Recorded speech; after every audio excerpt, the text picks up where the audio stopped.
Hello everyone, কেমন আছেন সবাই? আশা করছি সবাই খুব ভালো আছেন, সুস্থ আছেন। আমিও খুব ভালো আছি, সুস্থ আছি। আবার একটি ছোট্ট মিনি ব্লগে স্বাগত জানাই। তো আমি আজকে চলে গিয়েছিলাম ছোটদির বাড়িতে, মানে আমার ছোটো ননদের বাড়িতে। তো এখানে প্রচুর গাছপালা লাগিয়েছে, সেটা দিয়েই আপনাদের সঙ্গে মানে প্রথমে এটা দিয়েই শুরু করলাম। ওখানে ছিল বেগুন গাছ, তারপর হচ্ছে নারকেল গাছ, তারপরে এখানে ফুলের অনেক গাছ লাগিয়েছে। এই বেগুনটা দেখুন কত বড় হয়েছে।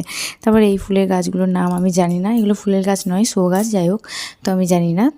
খুব সুন্দর দেখতে লাগছিল। ওই গাছটা আমাদেরও বাড়িতে আছে, বাট ফুলগুলো দিদির বাড়িতে বেশি ফুটেছে। তো এখানে গাছগুলো যেগুলো রয়েছে, কিছু আমাদের বাড়িতেও আছে, কিছু নেই। তো যাই হোক, খুব সুন্দর লাগছিল দেখতে, ভীষণ সুন্দর লাগছিল। তো যাওয়া যাক এরপর দিদির বাড়ির ভেতরে।